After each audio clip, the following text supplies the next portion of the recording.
家好 I'm Rui from Longwen Chinese School. Welcome to our HSK1 grammar session. In previous grammar sessions, we have already seen how to use 前面 and 后面, both of which are prepositions of place. Today, we are going to say how to use 前 and 后. When used alone, they refer to the concept of time. That's what we will study today, the use of 前 and 后. Let's start with 前. 前 can be used before a concept of time, and when that concept is a specific time, the translation is before. For example, before this week. 这个星期前 before 2 in the afternoon. 下午2点前 When the concept of time is a duration, the translation would be some time ago. Let's see two examples. 3 days ago. 3天前 10 years ago. 10年前 Now, let's look at two sentences. First, can you come back home before Monday? For this sentence, I recommend thinking about where to place the time. 你这个星期一前能回家吗? Do you have it right? Example 2. Before 6 in the evening, I want to get to Mom's house. Again, please think about how to position the concept of time. 我下午6点前想到妈妈家。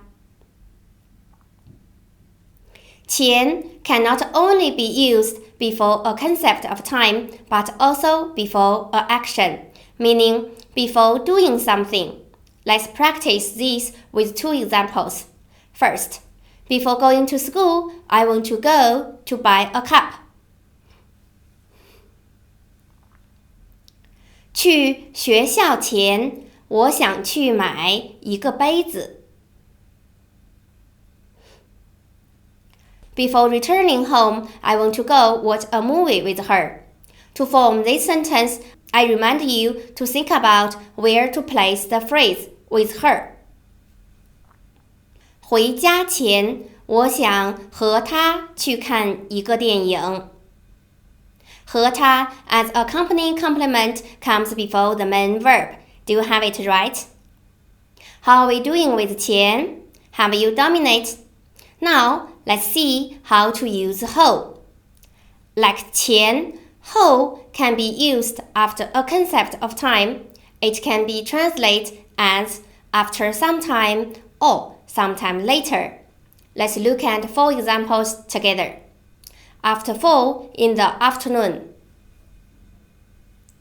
下午4点后. After this Saturday. 这个星期六后 6 months later. 6个月后 5 days later.